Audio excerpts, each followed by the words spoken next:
नमस्कार. आपकी अदालतमध्ये तुमचं स्वागत आहे. आपकी अदालतमध्ये आम्ही सादर करतो तुमच्या आणि आमच्या जगातील अशा लोकांना ज्यांच्यावर तुम्ही प्रेम करता, माया करता, मान आणि सन्मान देता, मोठे बनवता. पण कधी कधी अशा लोकांना आम्हाला प्रश्न विचारायचे असतात, त्यांच्यावर आरोप लावायचे असतात, त्यांच्या कामाचं स्पष्टीकरण मागायचं असतं. सादर आहे आजचा खटला आपकी अदालतमध्ये. सुप्रसिद्ध लेखक आणि गीतकार जावेद अख्तर आपकी अदालत मध्ये हजर व्हा.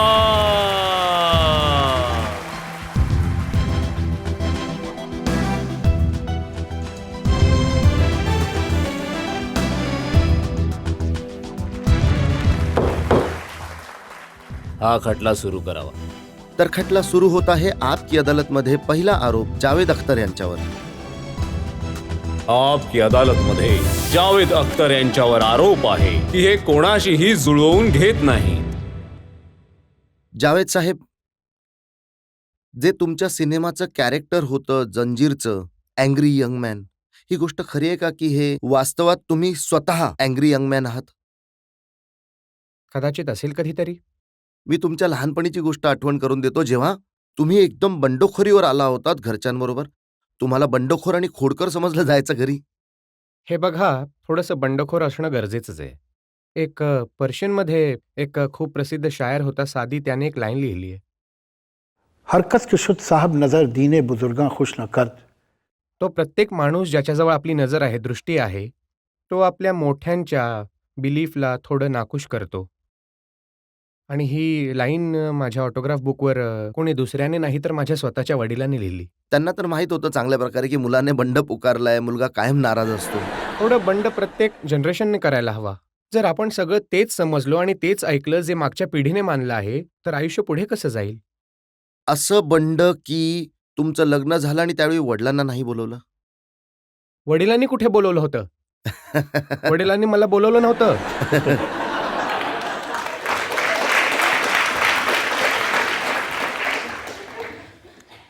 तुमच्या आयुष्यामध्ये हा नाराजीचा जो रंग होता, हो. तो सिनेमांमध्ये तुम्ही आपल्या प्रत्येक कॅरेक्टरमध्ये भरला.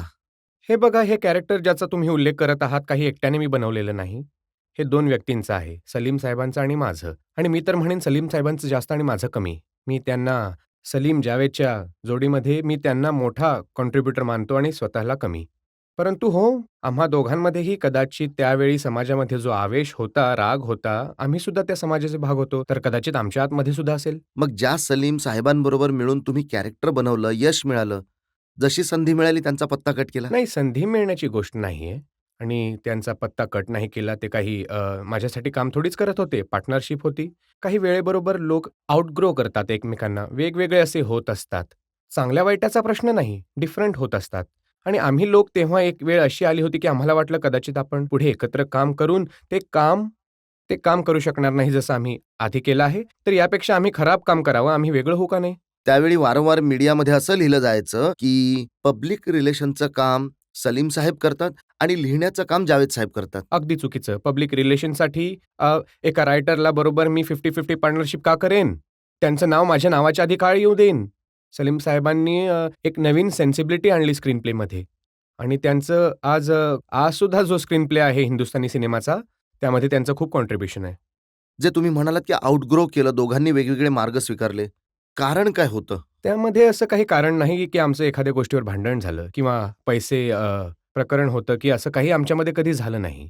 परंतु असं वाटलं की आता आम्ही काहीतरी निराळा विचार करू लागलोय, वेगळ्या प्रकारे विचार करू लागलोय. कधी आता या गोष्टीची संधी सुद्धा येईल की एकदा पुन्हा ही जोडी परत मैदानात उतरू शकेल? हे बघा, याचं काही आता यावेळी मी इथे जेव्हा बसलोय, तर मला काही शक्यता दिसून येत नाही, परंतु आयुष्य विचित्र गोष्ट आहे, कधीही काही होऊ शकतं. सर, ज्याप्रमाणे तुम्ही आधी तुमची जोडी होती सलीम साहेबांबरोबर, तर भविष्यामध्ये सुद्धा अशी जोडी कोणाबरोबर बनवणार का? आता तरी असा काही विचार नाहीये. परंतु जर भविष्याबद्दल सगळं काही माहीत असेल, तर त्याला भविष्य नाही म्हणणार. नाही, जर तुम्हाला असं काही वाटलं की कोणी तुमच्यासोबत काम करू शकेल तर? मला फोन करा तुम्ही मनीषजी. का तुम्हाला वाटतंय की आता एकट्यानेच काम होतंय? हो, आता तर सवय झालीये. मी एके ठिकाणी वाचलं की शबानाजींनी लिहिलंय की तुमची जी खोली आहे घरामधली, ती एकदम विस्कळीत असते, कागद पसरलेले असतात आणि तुम्ही त्यांना उचलू देत नाहीत ते यामुळे हे कागद. त्यांना विस्कळीत वाटतं. मला माहिती आहे कुठली गोष्ट कुठे ठेवली आहे. तर जेव्हा ते साफ करतात तर मला काही सापडत नाही. असं होतं का की त्या साफ करत असतील तेव्हा 1-2 गाणी इकडे-तिकडे जातात? हे झालंय आणि मग शोधत, शोधत, शोधत कधीतरी 1-2दा तर रद्दीच्या टोपलीत मला मिळाले. मग काही वाद झाला या गोष्टीमुळे? त्याचा काही फायदा नाही. आता मी तर हत्या टाकली आहे, की प्रत्येक महिन्यांनी, 1.5 महिन्यांनी माझ्या खोलीमध्ये वादळ येईलच.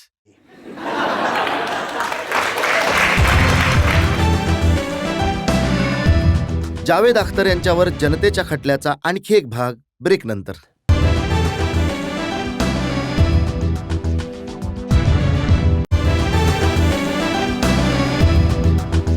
आपकी अदालतमध्ये आज आम्ही तुमच्या बाजूने खटला चालवत आहोत जावेद अख्तर यांच्यावर.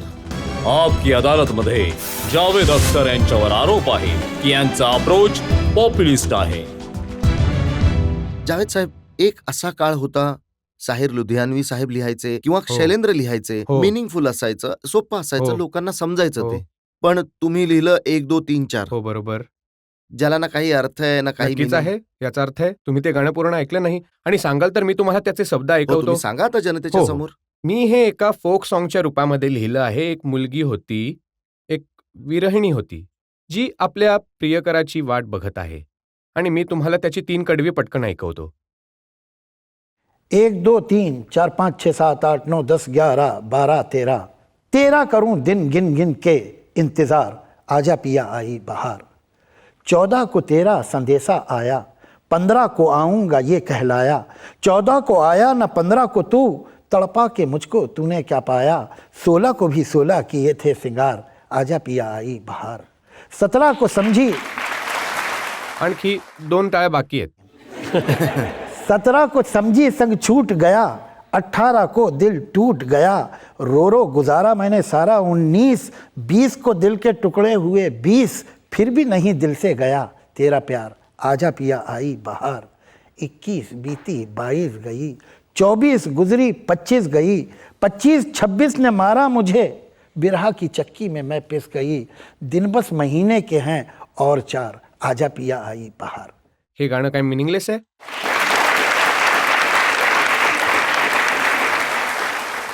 आता तुमचा वाद माझ्याशी नाही, या लोकांशी आहे. सध्याच्या काळात जी गाणी लिहिली जात आहेत हो, त्यांच्याबद्दल तुम्हाला वाटतं की ती सुद्धा पॉप्युलरिटीसाठी लिहिली जात आहेत, परंतु जिथे ती त्यात पॉप्युलर होत नाहीत. दुःख तर हे आहे, सत्य हे आहे, मी माझ्या आयुष्यामध्ये इतकी वर्षे मी स्क्रिप्ट लिहित आहे, गाणी लिहित आहे. मी एक लाईन अशी नाही लिहिली आहे, जिला तुम्ही अश्लील म्हणू शकता. कुणीही म्हणू शकत नाही, वल्गर म्हणू शकत नाही.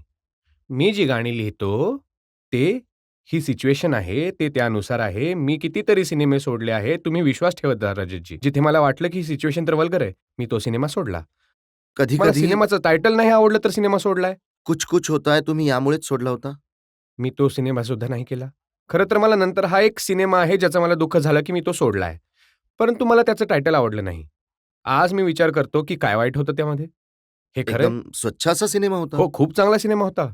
आणि आता मी त्यांचे सिनेमे करत आहे. कल हो ना हो मी केला आहे आणि आता पुढचा पिक्चर सुद्धा त्यांचा करणार आहे. आणि एक खूप चांगला सिनेमा माझ्या हातातून गेला, परंतु मला त्याच्या टायटलवर शंका आली होती की काय हे कुछ कुछ होता है, काय अर्थ आहे याचा.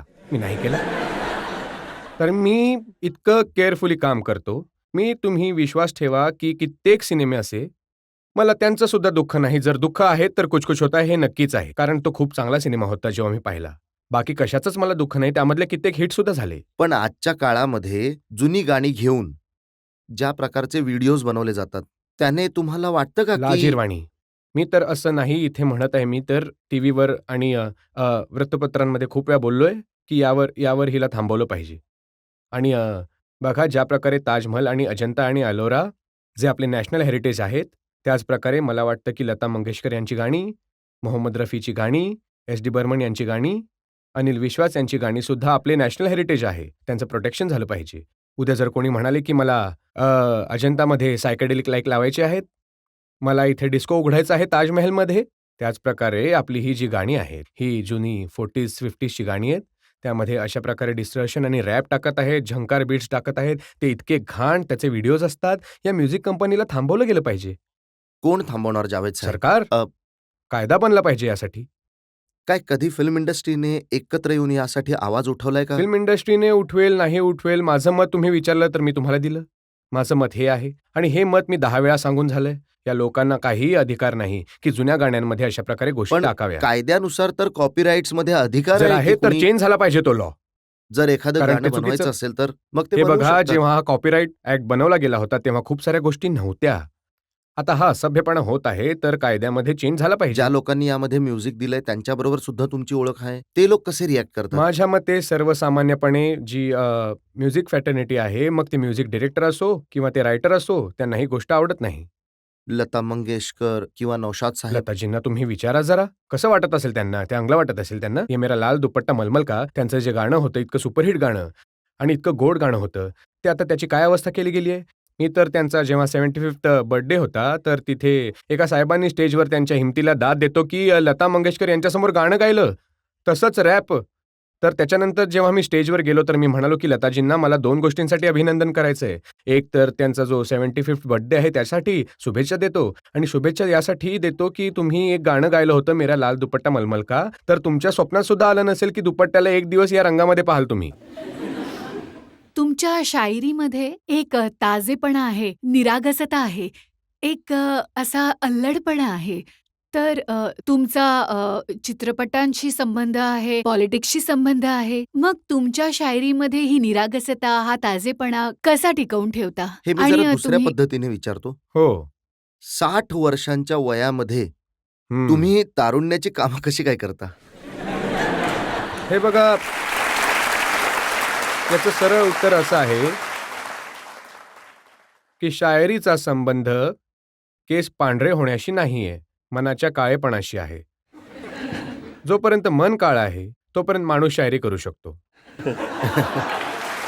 हा जो तारुण्याचा जोश आहे याबद्दल तुम्ही कधी आपल्या शायरीमध्ये व्यक्त आता केलंय तुम्ही का? गाणी वगैरे ऐकत नाही कदाचित. ऐकत जा कधी कधी. त्यातून तर हेच वाटतं या प्रश्नामुळे. शेवटचं गाणं कुठलं ऐकलं तुम्ही? चला मला सांगा तुम्ही, मी प्रश्न विचारतो. मी शेवटचं तर गाणं कुठलं आवडलं होतं? तुमच्यावर कोणाचंही? तुम्हाला तुमच्यावर रिसर्च करता करता मी ही गाणी ऐकली आहेत अच्छा. हे आणि बघा, माझ्यावर तुमचे- रिसर्चचा किती फायदा झाला आणि तुम्हाला. तुमची तर खूप गाणी ऐकावी लागली मला. बघा, चला किती भलं झालं त्यामुळे. म्हणूनच ऐकावं लागलं की एक लडकी को देखा तो ऐसा लगा. तर हे कुठल्या गोष्टीचं तुम्हाला आश्चर्य वाटलं, लडकी की देखा? मला वाटलं की या वयामध्ये सुद्धा असं बघताय. ही तर त्या मुलीची कमाल आहे बाबा, माझी नाही.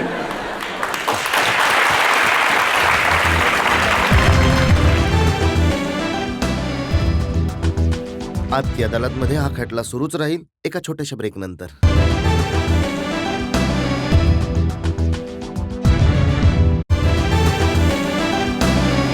आपकी अदालतमध्ये आज प्रश्नांच्या आणि आरोपांच्या विळख्यात आहेत शायर जावेद अख्तर. आपकी अदालतमध्ये जावेद अख्तर यांच्यावर आरोप आहे की यांनी पैसा कमवण्यासाठी तडजोडी केल्या.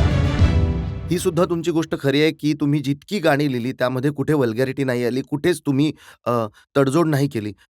पण जेव्हा तुम्ही फक्त पैशांसाठी लिहिता, एखाद्या उद्योगपतीच्या लग्नासाठी तुम्ही स्क्रिप्ट लिहिता, नाटक लिहिता, मग त्यामध्ये तुम्हाला हे तडजोड बघा, नाही हे दिसत का? कुठल्याही उद्योगपतीसाठी नाही. तुम्ही एल मित्तल साहेबांबद्दल बोलत आहात. हो. लक्ष्मी निवास, तो एक मित्र आहे. आणि जे मी स्क्रिप्ट लिहिलं होतं त्यांच्यासाठी, ते बिझनेस नव्हता. ते स्किट तर स्वतः त्याच लोकांनी परफॉर्म केलंय. एलन मित्तल, त्यांची पत्नी, त्यांचा मुलगा, त्यांच्या सुनेने, या चौघांनी मिळून ते स्टेजवर परफॉर्म केलं होतं. तर हे एक फॅमिली अफेअर. आता कारण साहेब ते एक हाय प्रोफाईल लोक आहेत, त्याची इतकी चर्चा झाली. माझे कित्येक मित्र आहेत ज्यांच्या मुलांची लग्न झाली तेव्हा मी अशा प्रकारची गोष्टी केल्यात. आता आम्ही काय कॉन्ट्रीब्यूट करणार त्या लोकांच्या आयुष्यामध्ये किंवा आनंदाच्या प्रसंगी? आम्ही तर जे काम करतोय त्यानेच करत राहणार. परंतु ते कुणीतरी येऊन बिझनेस प्रपोजल आहे असं नका समजू. पण त्यावेळी वृत्तपत्रांमध्ये हे छापलं की ते स्टील प्यार व्यार हे सगळं लिहिलं तुम्ही नाही, असा कुठला पैशांसाठी. शब्द नव्हता. नाही, स्टील प्यार असा कुठला शब्द नव्हता. आणि आणखी त्याच्या बरंच काही फॅमिलीचे लिहिलंय जे की डिटेल्स, कधी- त्यांच्या फॅमिलीचे जे डिटेल्स आहेत ना, त्यांच्या घरचेच जे डिटेल्स आहेत, त्यांच्या आपापसातले जे संबंध आहेत, त्यावरच मी एक फनी असं. जनतेतील बऱ्याचशा लोकांना तुम्हाला प्रश्न विचारायचे आहेत. हा इथे तुम्ही विचारा. सिनेमातील दिवसेंदिवस खालवणारी संवाद रचना ही जी अवस्था आहे, तुम्हाला आता असं ह्यावेळी नाही वाटत का की तुम्ही परत तुमचं ते पेन उचललं पाहिजे आणि एखादा चांगल्या संवादाचा सिनेमा तुम्ही तुमच्या बाजूने परत एक सुरुवात आणि नवीन युगाची सुरुवात तुम्ही करावी? हे बघा, ही तर एक मोठी अहंकाराची आणि गर्वाची गोष्ट असेल जर मी अशा प्रकारे विचार केला, की सिनेमामध्ये संवाद ढासळत आहेत, आता मी पेन उचलून सगळं ठीक करेन. मी इतका मोठा विचार नाही करत. परंतु हो, जसे तुम्ही सिनेमे बघता, मी सुद्धा सिनेमे बघतो नक्कीच. असं तर नाही केवळ लिहितच असतो. आज जे सिनेमामध्ये संवाद आहे, ज्या प्रकारे सामान्यपणे गाणी येतात, जशी ती तुम्हाला आवडत नाही, मला सुद्धा आवडत नाहीत. मी हा नक्कीच विचार केला आहे, की आधीच्या दिवसात तर मी केवळ गाणी लिहीत होतो कित्येक वर्षांपासून. खूप दिवसांनी लक्ष सिनेमा मी एक लिहिला. माझा असा विचार आहे, की आता मी कमीत कमी एक स्क्रिप्टसुद्धा लिहिणार आहे एका वर्षामध्ये आणि चांगली लिहिण्याचा प्रयत्न करेन. किती चांगली असेल याचा निर्णय तर दुसऱ्यांच्या हातामध्ये आहे. तुम्ही हे सांगायला विसरलात की खूप वर्षानंतर जेव्हा तुम्ही स्क्रिप्ट लिहिली जी लक्ष्यची, तो सिनेमा तर चालला नाही. हो, हो. हे तुम्ही विचारलं नाही, की किती चालला, तर मी उत्तर दिलं असतं. मग तर कारण त्याने माझं तुमच्याबद्दल हे मत आहे, की तुम्ही यशाला अपयशाला जास्त असं देत नाही महत्त्व, तुम्ही स्टँडर्डला देता. तर मला वाटलं, की तुम्हाला तर आनंदच होईल लक्ष्यमुळे. तुम्हाला हे नाही वाटलं का हां. की त्या वेळेच्या आधीची ती स्क्रिप्ट लिहिली होती? माहीत नाही. फरहानचे डिरेक्टर जे होते पिक्चरचं त्यांचं काम खूप चांगलं होतं. जे ॲक्टर्स होते त्यांनी खूप चांगलं काम केलं. कॅमेरा वर्क तर खूप चांगला होता.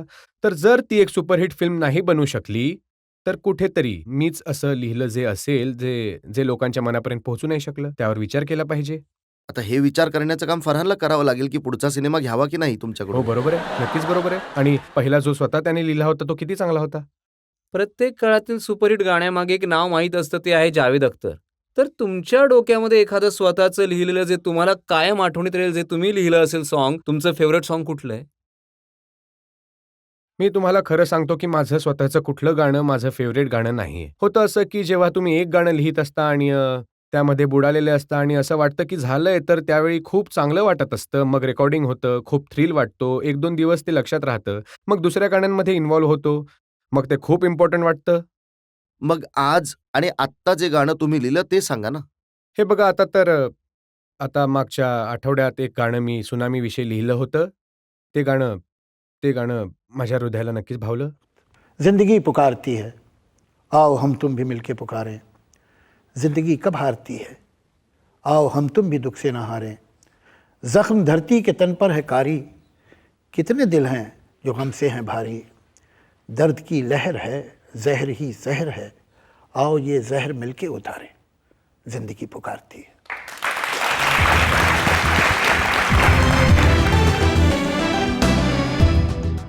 जावेद अख्तर यांच्यावर जनतेच्या खटल्याचा आणखी एक भाग एका ब्रेक नंतर.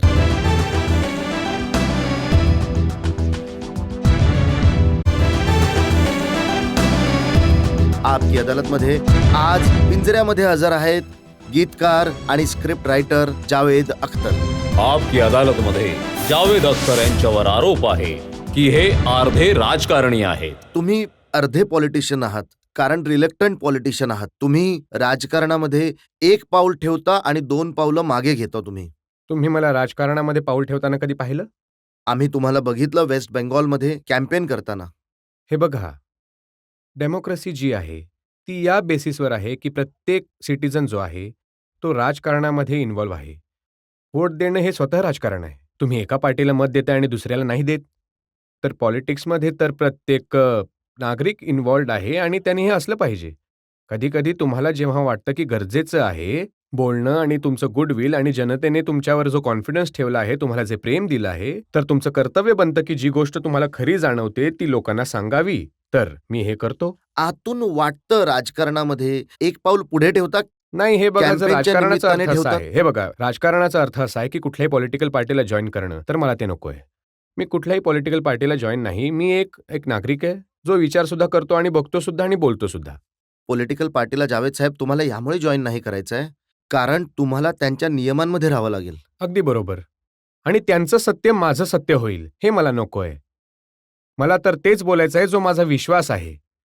जर मला गोष्ट चुकीची वाटते, तर मी बोलणार. मला योग्य वाटली, तर मी योग्य म्हणेन. जर मी कुठल्यातरी पार्टीमध्ये गेलो, तर जर पार्टी नाही म्हणाली, तर याविषयी बोलू नका, तर मला शांत बसावं लागेल. मग हा संधीसाधूपणा झाला की नाही. आज हे चांगले उद्या ते चांगले. नाही, जे योग्य त्यावेळी जी गोष्ट योग्य आहे, तुम्ही ती बोला. इथे तर पॉलिटिकल पार्टीमध्ये तर मग खूप असं होतं पॉलिटिकल एक्सपिरियन्सनी, की बाबा ही गोष्ट बोलणं योग्य नाही. मला काही भीती नाही, मला कुठं वोट घ्यायचं आहे जाऊन. तर मला जे योग्य वाटेल, मला ते मी बोलेन. ज्यावेळी अटल बिहारी वाजपेयी यांचं सरकार बनलं त्यावर तुमचा एक इंटरव्ह्यू पाहिला. तुम्ही म्हणालात की एक खूप चांगलं सरकार हे लोक मी तर चालवत कधी आहेत. असं नाही म्हणालो. तुम्ही मी मला तुम्हाला दाखवा. मी तुम्हाला उदाहरण सांगतो. तुम्हाला विचारलं गेलं की बीजेपी पॉवरमध्ये आहे का? 18 पार्टी कोलेशन सरकार आहे. How do you see the future? उत्तरामध्ये तुम्ही काय म्हणालात ते जरा तुम्ही ऐका. In all fairness, political adversaries of BJP have to admit that the top party leadership is extremely sensible. They are also politically very competent. So I don't think की इतक्या सहजपणे ते आघाडी कोसळू देतील. मी असं तर नाही म्हणालो की खूप चांगले लोक आहेत. मी म्हणालो हे खूप सेन्सिटिव्ह तुम्ही आणि म्हणालात सेन्सिबल की आहेत. सेन्सिबल आहे, सेन्सिबल कॉम्पिटंट आहे, आहेत. आणखी काय बाकी हे राहिलं? बघा, आणि हे पूर्ण वेळ हुकूमत गाजवतील आणि गाजवली सुद्धा. तर मी चुकीचं काय बोललो? तुम्ही मी त्यांना असं म्हणालो का की खूप चांगले लोक आहेत ते? मी असं म्हणालो का की त्यांच्या पॉलिसीज योग्य आहेत? मी म्हणालो ते कॉम्पिटंट आहेत. हे बघा इवन तुम्ही even a con man can be very competent. Javed साहेब एखादा शब्दांचं दृष्टिकोनही अत्यंत समक्ष असू शकतो. एखादा बेईमान व्यक्तीही अत्यंत सक्षम असू शकतो. एखादी भ्रष्ट व्यक्तीही सक्षम असू शकते. एखादी प्रामाणिक व्यक्ती अकार्यक्षम असू शकते. आता तर तुम्ही आपल्या यांची- शब्दांच्या जादूचा वापर नाही, नाही, करताय नाही, नाही, वाचण्यासाठी. मी असं नाही म्हणत आहे की ते चांगले लोक आहेत. मी कौतुक केलं का त्यांचं? मी असं म्हणालो का की त्यांच्या पॉलिसीज राईट आहेत? आम्हाला वाटलं होतं की तुमचं ग्वालियरचं नातं असेल अटल बिहारी वाजपेयींबरोबर. ते आपल्या जागी ती एक वेगळी गोष्ट आहे. ती एक वेगळी गोष्ट आहे, परंतु राहिला प्रश्न पॉलिटिक्सचा, राहिला प्रश्न त्याचा सुद्धा. त्यामध्ये ऑब्व्हियसली मी तर कधी लपवलं नाही. मी शेकडो इंटरव्ह्यूजमध्ये, टीव्हीमध्ये येऊन, वृत्तपत्रांमध्ये, मग ते अटल बिहारी वाजपेयी असू दे, अडवाणी साहेब असू दे, जेव्हा ते प्राईम मिनिस्टर होते, जेव्हा होम मिनिस्टर होते, मी त्यांचं नाव घेऊन त्यांच्या विरोधात बोललोय. आणि गुजरातच्या नंतर तर ते ग्वाल्हेरचं नातं सुद्धा राहिलं नाही. पण जावेद साहेब तुम्हाला तर दोन्ही बाजूने पडते ना. पडू दे, त्याची कुणाला चिंता आहे? मला घ्यायचं काय कोणाकडून? मी तर तुम्हाला आठवण करून देतोय त्या मुस्लिम नेत्यांची ज्यांनी तुमच्यावर तऱ्हेतऱ्हेचे आरोप लावलेत. हे तर त्यांनी खूप चांगलं केलं. माझं खूप सन्मान वाढतो या गोष्टींमुळे. ऐकवा. ते म्हणाले की Javed Akhtar and the so called reformist यांना कुठलाही नैतिक अधिकार नाही बोलण्याचा तलाकवर. अख्तरने मुस्लिम पर्सनल लॉ प्रमाणे लग्न केलं आहे का? त्याने रजिस्टर मॅरेज केलंय कोर्टमध्ये. जर त्याने मुस्लिम पर्सनल लॉ फॉलो केला नाही तर त्याला काय अधिकार आहे बोलण्याचा मुस्लिम पर्सनल लॉच्या सुधारणेविषयी? आता मी या गोष्टीचं काय उत्तर देऊ? हे उत्तर काय देण्यासारखी गोष्ट आहे? म्हणजे एक माणूस आहे जो असं म्हणत आहे की साहेब जर हे या प्रकारचा कुठला तरी कायदा आहे ज्यामध्ये एक असं लूपहोल झाला आहे की लोक रात्री 2 वाजता आपल्या पत्नीला रस्त्यावर काढू शकतात, याला थांबवलं पाहिजे. तर कोणीतरी नाराज होत आहे तर तो या कुवतीचा आहे की त्याच्या गोष्टीवर उत्तर दिलं पाहिजे. या गोष्टीचं उत्तर द्याल का की उर्दू टाइम्सने वारंवार तुमच्या विरोधात साधारण 20 मौलवींचे स्टेटमेंट आणि आर्टिकल छापले आणि सगळे म्हणाले की जावेद अख्तरने कम्युनिझम सोडून सगळ्यात हो. आधी खुदावर विश्वास ठेवला पाहिजे, त्याच्यानंतर इस्लामबद्दल बोलावं. हे बघा, मी तर इस्लामबद्दल बोलत नाही. कारण ज्या गोष्टी तुमची जास्त अथॉरिटी नसेल त्यावर बोललं नाही पाहिजे. मी गोष्ट चेष्टेची नाही बोलत. मला तर फक्त एक गोष्ट समजून घ्यायची आहे. काही गोष्टी मला विचारायच्या आहेत, प्रश्न विचारायचा आहे, की एक उदाहरण म्हणून की जो मुस्लिम पर्सनल लॉ आहे त्यामध्ये आजपर्यंत ॲग्रिकल्चरल प्रॉपर्टीमध्ये मुलीचा हक्क नाहीये. हे काय कुराण आणि इस्लामच्या प्रमाणे आहे का? मला विचारायचं आहे. याचं मला कुणीतरी उत्तर द्यावं. मला हे विचारायचं आहे की लग्नाविषयीचे जे लॉ आहेत ते सिरियामध्ये, इजिप्तमध्ये, इंडोनेशियामध्ये, हद्द तर ही आहे की पाकिस्तान आणि बांगलादेशमध्ये जे कायदे बनले आहेत ते आपल्या देशामध्ये का होऊ शकत नाहीत? आणि जर नाही होऊ शकत आणि ते धर्माच्या विरुद्ध आहे तर मग या सगळ्या देशांनी धर्म सोडलाय का? जर सोडला असेल तर सांगा, मी मान्य करतो. मला तर माहित नाही इतकं. परंतु जर ते धर्माच्या सीमेमध्ये राहून जर हे रिफॉर्म करू शकतात तर हिंदुस्थानमध्ये का नाही होते?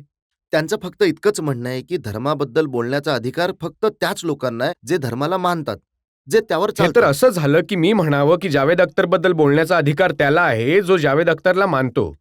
याला काय अर्थ आहे? बाबा, ही गोष्ट धर्माची नाहीये आणि ते धर्माच्या मागे जाऊन लपतायत. मी कुणालाच नाही बोलत, मग तो हिंदू असो, ईसाई असो, शीख असो किंवा मुसलमान असो, की तुम्ही तुमचा धर्म सोडा किंवा आपल्या धर्माच्या विरुद्ध काम करा. परंतु सत्य तर हे आहे की तुम्ही जे काम करत आहात ते तुमच्या आपल्या धर्माच्या विरुद्ध आहे. तुमच्या धर्मामध्ये असं नाहीये. आणि याच कारणामुळे जास्त करून 1-2 देश सोडून, जसं या जगामध्ये साधारण 50 असे देश आहेत मुस्लिम कंट्री, तिथे ते लॉज नाही आहेत जर इंडियामध्ये आहेत. आणि मी हे केवळ कुठल्या मुस्लिम पर्सनल लॉविषयी नाही बोलत. माझं इतकं ऑब्जेक्शन आहे की हिंदू कोड बिलवर सुद्धा, ज्यामध्ये मुलींना आणि स्त्रियांना आणि पत्नींना तो राईट नाहीये जो त्यांना असला पाहिजे. मग तुम्हाला भीती नाही वाटत का की जे हिंदू फंडामेंटलिस्ट आहेत त्यांच्या विरोधात सुद्धा बोलता, जे मुस्लिम फंडामेंटलिस्ट आहेत त्यांच्या विरोधात सुद्धा तुम्ही बोलता?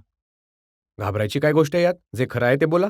तुम्हाला वाटत नाही का की जर दोघेही नाराज झाले तर कधीतरी यापेक्षा चांगली गोष्ट कुठलीच नाहीये. म्हणजे मला तर असं वाटतं की जर हिंदू फंडामेंटलिस्ट माझ्यावर नाराज झाले, तर मुस्लिम फंडामेंटलिस्ट माझ्यावर नाराज झाले, तर जे सुख मला मिळतं आणि जो आनंद मिळतो, वाईट तुम्हाला वाईट म्हणतंय यापेक्षा चांगली गोष्ट नाहीये. तुम्ही सिनेमांमध्ये इतके चांगले संवादाचे जादूगार सिद्ध झालात, तुम्ही राजकारणामध्ये सुद्धा का नाही शब्दांची तुमची जादू चालवत? हे बघा, राजकारणामध्ये शब्दांची जादू चालवणारे खूप लोक आहेत. परंतु हे आयुष्य जे आहे आणि जग जे आहे ते शब्दांच्या जादूनेच चालत नाही. मला दुःख हे आहे की आपल्या राजकारणामध्ये खरं बोलणारे लोक सुद्धा आहेत. परंतु खरं बोलणारे सुद्धा साधारणपणे अर्ध खरं बोलतात, पूर्ण खरं नाही बोलत. आपल्याला पूर्ण खरं बोलणाऱ्या लोकांची गरज आहे.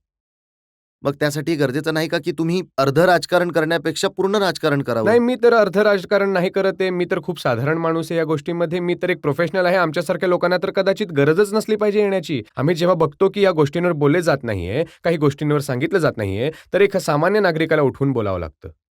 जावेद साहेब, फिल्म इंडस्ट्रीचे खूप सारे लोक फक्त यामुळे पॉप्युलर आहेत की ते सिनेमांमध्ये येतात. एकानंतर एक राजकारणाच्या मैदानामध्ये उतरतायत. त्यांना राजकारणामध्ये येण्याचा तितकाच अधिकार आहे, जितका रजत शर्माला. किंवा तुम्ही ती- वचन द्या की तुम्ही कधीच जाणार नाही मी वचन राजकारणात. देतो की मी हं? कधीच जाणार नाही, कधीच नाही. हे मी आधी आता सुद्धा तर तुम्ही लोकांना नक्कीच जाल, मला खात्री आहे. इतक्या सहज जो वचन देतो तो राजकारणामध्ये नक्कीच येतो.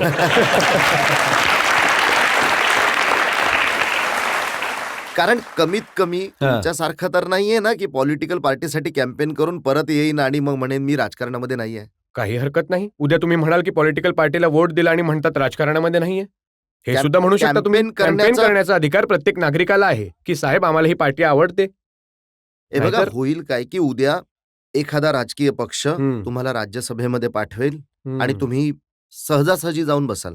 नाही, मी कधी मेंबर नाही होणार पार्टीचा.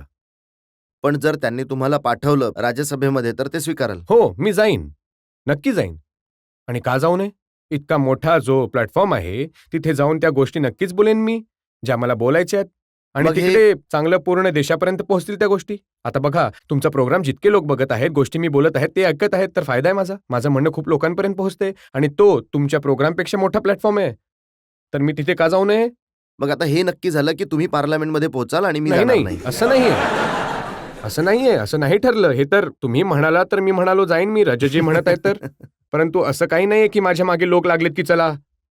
आजपर्यंत मला कुणी तर नाही म्हणाले बाबा. पण या प्रोग्राम नंतर नक्कीच ऑफर मिळेल. तर मग ठीक आहे, चर्चा करू आपण आपापसात.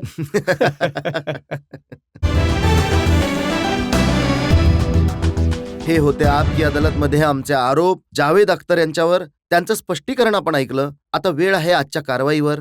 आजचे जज जावेद नक्वी यांच्या निर्णयाची. सर्व युक्तिवाद आणि पुरावे ऐकल्यानंतर अदालत कुठल्याही निर्णयावर पोहोचू शकली नाहीये की जावेद अख्तर यांचा हजरजबाबीपणा आणि शब्दांचा खेळ जो आहे त्याने तर कुणीही गुन्हेगारी वृत्तीचा माणूस प्रभावित होऊ शकतो आणि खटला जिंकू शकतो. परंतु यांनी आपला डिफेन्स जो आहे खूपच जोरदार पद्धतीने केला आणि कदाचित त्यामध्ये एक मेसेज सुद्धा जोडलेला होता. असू शकतं की कुठल्या तरी शायरने यांच्यासाठीच हे म्हटलं असेल कि जाहिदे तंग नजर ने मुझे काफिर जाना और काफिर ये समझता है मुसलमान हूं मैं.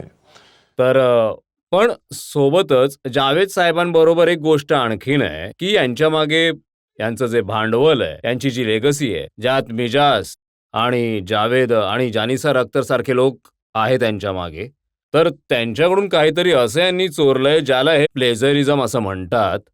तर मला असं वाटतं की शेवटी त्यांची शिक्षा ही आहे की आपले मामा यांच्या एखाद्या शेरने यांनी हा कार्यक्रम संपवावा. मी मजाल जे माझे मामा होते, त्यांचा एक शेर आत्तापर्यंत कमीत कमी 2-3 हजार ऑटोग्राफ बुक्सवर लिहिला आहे. तो त्यांचा शेर मी लिहितो आणि खाली त्यांचं नाव लिहितो की हा शेर त्यांचा आहे. मी तो शेर तुम्हाला ऐकवतो. इर्शाद. आणि हा तुम्हा सर्व लोकांना ॲड्रेस आहे हा शेर. उनका करम है उनकी मोहब्बत, उनका करम है उनकी मोहब्बत, क्या मेरे नगमे, क्या मेरी हस्ती। सुभान अल्लाह।